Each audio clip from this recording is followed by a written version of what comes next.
Hello दोस्तों, नमस्कार। Welcome to this video. उम्मीद करता हूं आप सब बहुत बढ़िया होंगे। तो साथियों, आप जानते हैं हम लोग जनरल स्टडीज के अध्ययन कर रहे हैं और जनरल स्टडीज में मॉर्निंग में हम लोग करंट अफेयर्स को कवर कर रहे हैं। जी हां, करंट अफेयर्स के उन इंपॉर्टेंट क्वेश्चंस को जो आपके एग्जाम के दृष्टिकोण से इंपॉर्टेंट है। क्योंकि आप जानते हैं कि ये करंट अफेयर के जो क्वेश्चन हम आपको देते हैं ये आज के नहीं है बल्कि पिछले एक साल के इंपॉर्टेंट क्वेश्चन है। ये वीडियो नियमित तौर पर सुबह में 7 बजे आपको प्राप्त होती है। इनके साथ साथ हम कुछ टॉपिक भी कवर करते हैं। जैसे आज के इस वीडियो में हम कवर करेंगे G20 शिखर सम्मेलन से संबंधित इंपॉर्टेंट चीजों को जो आपके एग्जाम के दृष्टिकोण से बेहद इंपॉर्टेंट है। तो और इसके साथ साथ शाम को 7 बजे आपको जीएस की कंप्लीट मटेरियल की वीडियो प्रोवाइड की जाती है रेगुलर बेसिस पर।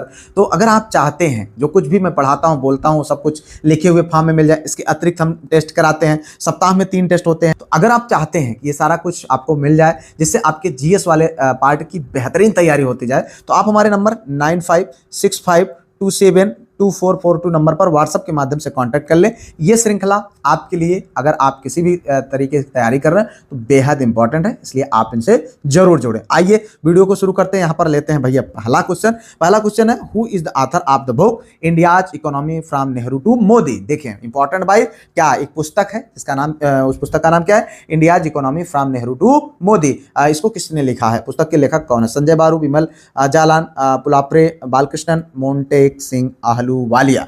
बताएं भाई, सही विकल्प यहाँ पर सही है, पुलाप्रे बालकृष्णन। जी हाँ मेरे भाई, मैं आपको बार बार कहता हूं कि जितने भी क्वेश्चन आपके सही हो आप उनका आंसर कमेंट में जरूर लिखें। आपको पता हो तो ठीक है, नहीं तो हमारे बताने के बाद करें। क्योंकि अगर ऐसा करते हैं तो आपका हाथ, आपका माइंड सब कुछ इन्वॉल्व होगा और आपको चीजें लंबे समय तक याद रहेंगे। नहीं तो आप इधर से सुनेंगे और इधर से निकल जाएगा, कोई मतलब नहीं है, आपका समय ही बर्बाद होगा। तो इसलिए आप इनकी आदत जरूर डालें। अगर हम बात करते हैं ये पुस्तक भारत की आर्थिक यात्रा का विश्लेषण करती है जो 1947 में यानी आजादी के बाद से लेकर वर्तमान समय तक के विभिन्न आर्थिक चरणों, नीतियों एवं उनके परिणामों पर प्रकाश डालती है। ठीक है, इसमें नेहरू को योजनाबद्ध अर्थव्यवस्था से लेकर के 1991 के सुधारों और उसके बाद के मोदी सरकार के आर्थिक दृष्टिकोण तक का विस्तृत वर्णन किया गया है। ठीक है, आगे बढ़ो भाई। अगला क्वेश्चन यहाँ पर देखें, who has been chosen for the Sahitya Akademi award 2025 in the English language. अंग्रेजी भाषा में। ठीक है, साहित्य अकादमी पुरस्कार 2025 के लिए किसको चुना गया? आपको बताना। चेतन भगत, झुंपा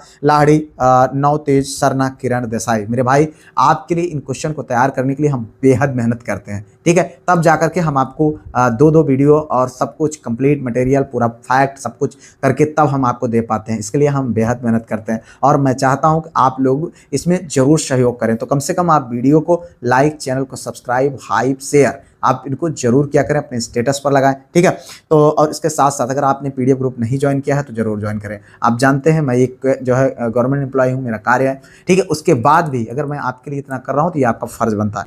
तो यहाँ पर बताएं भाई, सही विकल्प है नवतेज सरना। जी हाँ, अगर हम बात करें, साहित्य अकादमी ने 24 भाषाओं में साहित्य अकादमी पुरस्कार 2025 की घोषणा की है, जिसमें 8 काव्य संग्रह, 4 उपन्यास, 6 लघु कथा संग्रह, 2 निबंध, 1 साहित्यिक आलोचना, 1 आत्मकथा और 2 संस्मरण को सम्मानित किया गया है। अगर इसमें प्रमुख जो उल्लेखनीय विजेता हैं उनकी बात करें तो उनमें राजनायिक नवतेज सरना यानी ये इन महोदय को प्रोवाइड किया गया है। इनकी जो एक रचना है अंग्रेजी उपन्यास जिसका नाम है क्रिम्सन स्प्रिंग, उसके लिए इनको यह पुरस्कार दिया गया है। ठीक है, अगर हम साहित्य अकादमी पुरस्कार की बात करें तो साहित्य अकादमी पुरस्कार जो वर्ष 1954 में यानी 1954 में शुरू किया। कब शुरू किया गया? 1954 में स्थापित किया गया था। भारत में दूसरा सर्वोच्च साहित्यिक पुरस्कार है। अगर बात दूसरा सर्वोच्च साहित्यिक पुरस्कार है, सम्मान है, तो पहला कौन सा है? ज्ञानपीठ पुरस्कार है। उसके बाद इसका नंबर आता है साहित्य अकादमी। ठीक है, तो इसका नंबर आता है जो असाधारण साहित्यिक मूल्यांकन को मान्यता देता है और देश के समृद्ध बहुभाषी विरासत को बढ़ावा देता है। यह प्रतिवर्ष साहित्य अकादमी द्वारा प्रदान किया जाता है जो संस्कृत मंत्रालय के अधीन एक स्वायत्त संस्थान है। ठीक है, अगर हम यहाँ पर बात करें तो भाषाई कवरेज में यह पुरस्कार 24 भाषाओं में प्रदान किया जाता है, जिसमें संविधान की 8वीं अनुसूची में जो 22 भाषाएं हैं उनको और साथ में अंग्रेजी और राजस्थानी भाषा में जो है इस पुरस्कार को दिया जाता है। तो आपको ये भी क्वेश्चन देखने को मिल सकता है कि साहित्य जो अकादमी पुरस्कार है ठीक है। साहित्य अकादमी पुरस्कार में जो 24 भाषाएं दी गई हैं उनमें कौन सी 2 ऐसी भाषाएं जो 8वीं मतलब जो है 8वीं अनुसूची में शामिल नहीं है, तो ये आपको ध्यान रखना है। आगे बढ़ते हैं, अगला question, India first ever digital science park is being establish in which state? Bharat का पहला डिजिटल साइंस पार्क किस राज्य में स्थापित किया गया है? आपको बताना है। 4 विकल्प है, कर्नाटक, केरल, तेलंगाना, महाराष्ट्र। ठीक है, तो यहाँ पर जो सही विकल्प है भैया वो है आपका केरला। जी हाँ, प्रधानमंत्री नरेंद्र मोदी ने अप्रैल 2023 में केरल के तिरुवनंतपुरम में इस पार्क की आधारशिला रखी थी। यह परियोजना लगभग 1,500 करोड़ रुपए की लागत से विकसित की जा रही है। ठीक है, अगर हम बात करें इस पार्क की कुछ विशेषताओं का, तो तकनीकी केंद्र यह पार्क आर्टिफिशियल इंटेलिजेंस यानी AI, robotics, electronic, smart hardware और साइबर फिजिकल सिस्टम जैसे आधुनिक क्षेत्रों पर केंद्रित है। ठीक है, अगर हम बात करें इसके सहयोग का, तो यह उद्योग और शिक्षा जगत के बीच एक सेतु का काम करेगा, जहां स्टार्टअप और बड़ी कंपनियां मिलकर के अनुसंधान कर सकेंगी। ठीक है, अगर हम बात करें डिजिटल इकोनॉमी का, इसका उद्देश्य केरल को एक ज्ञान अर्थव्यवस्था के रूप में विकसित करना और डिजिटल नवाचार को बढ़ावा देना है। ठीक है, आगे बढ़े भाई, अगला क्वेश्चन यहाँ पर देखो, who was recently named the times magazine person of the year for 2025? तो यहाँ पर आपसे एक क्वेश्चन का आंसर है चाहिए, Volodymyr Zelensky, Elon Musk, Taylor Swift, Lionel Messi. तो इसमें जो सही विकल्प भैया वो है लियोनस मेसी। जी हाँ, आप जानते हैं कि टाइम्स पत्रिका ने जो है एआई यानी कृत्रिम बुद्धिमत्ता यानी आर्टिफिशियल इंटेलिजेंस के वास्तुकारों यानी आर्किटेक्ट ऑफ एआई को जो किसकी कंपनी है, किसके द्वारा कराई गई? एलन मस्क के द्वारा, वो 2025 का पर्सन ऑफ द ईयर नामित किया गया है। ठीक है, यहाँ पर अगर आप बात करें तो यह प्रतिष्ठित खिताब उन लोगों, डिजाइनरों या बिल्डरों को दिया गया है जिन्होंने एआई तकनीक को विकसित किया, जो इस वर्ष मानवता को आश्चर्यचकित और चिंतित करने के साथ साथ दुनिया को बदल रही है। ठीक है, आप जानते हैं एआई कितना मतलब अगर देखें तो सकारात्मक रूप से उसका इस्तेमाल सही तरीके से भी किया जा सकता है, गलत तरीके से भी उसका इस्तेमाल किया जाता है। अगर हम इसके चयन का कारण को समझे तो सोचने वाली मशीनों यानी थिंकिंग मशीन के युग को साकार करने और वैश्विक प्रभाव डालने के लिए। ठीक है, अगर हम इसके प्रभाव की बात करें तो टाइम ने कहा कि 2025 वह वर्ष है जब एआई ने पीछे मुड़ने का कोई रास्ता नहीं छोड़ा है। अब बढ़ना है तो आगे ही बढ़ना है, मतलब उससे आगे ही सोचना है। अन्य दावेदार इसमें थे, इस वर्ष के शीर्ष दावेदारों में एनवीडिया के CEO Jensen Huang, OpenAI के सैम अल्टमैन और एआई डेवलपर्स के अन्य दिग्गज शामिल थे। ठीक है, अब देखो अगला क्वेश्चन, द टर्म सुदर्शन, ठीक है, is associated with which Indian institute? Sudarshan शब्द किस भारतीय पहल से जुड़ा हुआ है? डेवलपमेंट ऑफ, यहाँ पर देखिए, इंडिजियस फाइटर जेट्स, स्वदेशी लड़ाकू जेट का विकास, तटीय सुरक्षा और निगरानी, सौर ऊर्जा उत्पादन, अंतरिक्ष अन्वेषण मिशन। तो आपको बताना भाई सही विकल्प आपका यहाँ पर B answer, coastal security and surveillance, यानी अगर देखें जो है तटीय सुरक्षा और निगरानी। जी हाँ, प्रोजेक्ट सुदर्शन जो है भारत की तटीय सीमाओं की सुरक्षित करने के लिए एक महत्वपूर्ण रणनीतिक पहल है। इसका मुख्य उद्देश्य अत्याधुनिक तकनीक और उपयोग करके समुद्री सीमाओं की निगरानी को मजबूत करना है। इनकी प्रमुख बिंदुओं की अगर हम बात करें, इसका उद्देश्य भारतीय तटों तथा किसी भी संदिग्ध गतिविधि, घुसपैठ या तस्करी को रोकने के लिए एक अवैध सुरक्षा कवच तैयार करना। ठीक है, तकनीक की बात करें, इसमें radar network, electro optic sensor और उन्नत संचार प्रणालियों का उपयोग किया जाता है ताकि वास्तविक समय में जानकारी प्राप्त हो सके। ठीक है, अगर हम इसके महत्व की बात करें तो 26/11 यानी 26/11 जैसी घटनाओं के बाद भारत ने अपनी समुद्री सुरक्षा को चाक चौबंद करने के लिए इस तरह की परियोजनाओं पर विशेष ध्यान दिया है।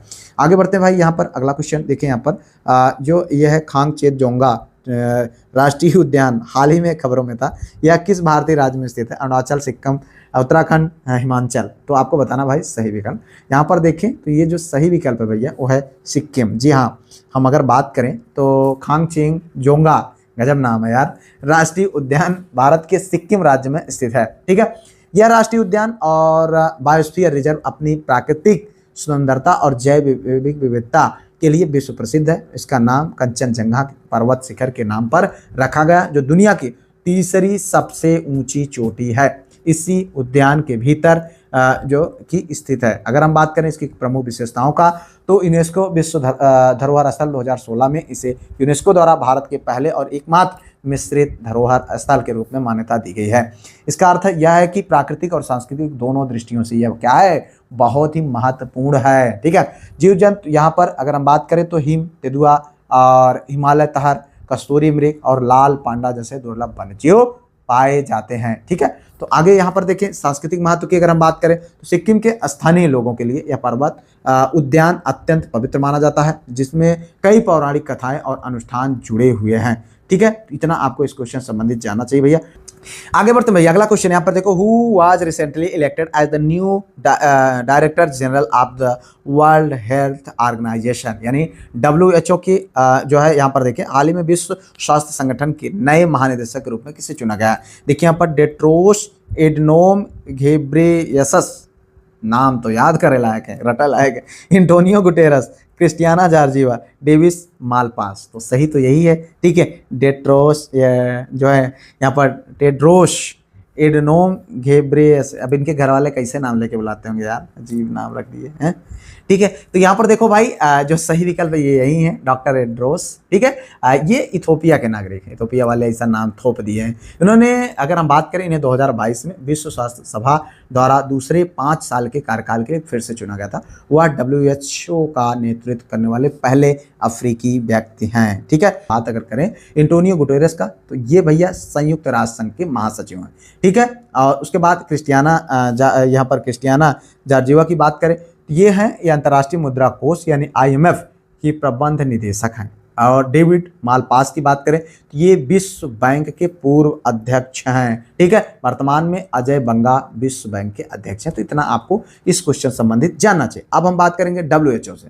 WHO की जब बात आती है तो उसकी स्थापना हमको जानना चाहिए। स्थापना कब हुई? 7 अप्रैल 1948 को। ठीक है, इसलिए 7 अप्रैल को विश्व स्वास्थ्य दिवस मनाया जाता है। इनका मुख्यालय कहाँ है? जिनेवा में। वैश्विक स्वास्थ्य मामलों का नेतृत्व प्रदान करना, स्वास्थ्य अनुसंधान एजेंडा तैयार करना और देशों को तकनीकी सहायता देना। अभी बुढ़ाऊ चचा जो US वाले हैं वो उन्होंने अपने आप को यानी US को अलग कर लिया है। ठीक है, किससे अलग कर लिया है? WHO से अपने आप को अलग कर लिया है। तो ये भी ध्यान रखना किस देश ने जो है WHO से स्वयं को अलग किया है, तो कौन है यहाँ पर जानना जरूरी है, अमेरिका ने। देखिए यहाँ पर which Indian state recently hosted the Khelo India youth game in 2025। हाल ही में किस भारतीय राज्य ने 2025 में खेलों की इंडिया यूथ गेम्स की मेजबानी की? महाराष्ट्र, बिहार, मध्य प्रदेश, हरियाणा। बताओ सही विकल्प। हम लोग जानते हैं सही विकल्प क्या है, बिहार है। ठीक है, अगर हम यहाँ पर बात करें बिहार, तो इस समय थोड़ा सा चर्चाओं में भी था। अगर आप देखें तो बिहार की अगर हम बात करते हैं तो यहाँ पर खेलो इंडिया यूथ गेम्स 2025 की यहाँ पर क्या हुआ था, मेज़बानी की गई थी। जो है अगर हम बात करें, यह पहली बार जब बिहार को इस प्रतिष्ठित आयोजन की जिम्मेदारी मिली थी। 5 मई 2025 से 15 मई 2025 तक यह खेल महोत्सव चला। इस बार खेलो इंडिया यूथ गेम्स की जो थीम थी वो खेल से देश, खेल से विकास। थीम क्या थी? खेल से देश, खेल से विकास। यह संस्करण में 25 से अधिक खेलों में प्रतिस्पर्धाएं हुई। इसमें एथलेटिक्स, हाथी, कुश्ती, kabaddi, tennis, table tennis, shooting, swimming आदि शामिल हैं। ठीक है, अगर हम बात करें 28 राज्य और 8 केंद्र शासित प्रदेश के लगभग 10,000 प्लस खिलाड़ी, कोच और स्टाफ भाग ले रहे लिए इसमें। और विशेष ध्यान अगर हम बात करें तो महिला एथलीटों की भागीदारी को प्रोत्साहन करने पर दिया गया। ठीक है, अब हम यहाँ पर इसके आयोजक निकाय की बात करें तो यह आयोजन भारत सरकार के युवा कल्याण और खेल मंत्रालय तथा खेलो इंडिया मिशन द्वारा किया गया। ठीक है, अगर हम सहयोगी निकाय की बात करें तो बिहार सरकार और भारतीय खेल प्राधिकरण और राष्ट्रीय खेल महासंघ है। ठीक है, खेलो इंडिया यूथ गेम्स कार्यक्रम की घोषणा 2017 में की गई थी। कब की गई थी? 2017 में। इसकी शुरुआत 1 फरवरी 2018 को नई दिल्ली में पहले खेलो इंडिया स्कूल गेम्स के साथ हुई थी। ठीक है, तो 2018 में यह प्रतियोगिता खेलो इंडिया स्कूल गेम्स के रूप में जानी जाती थी।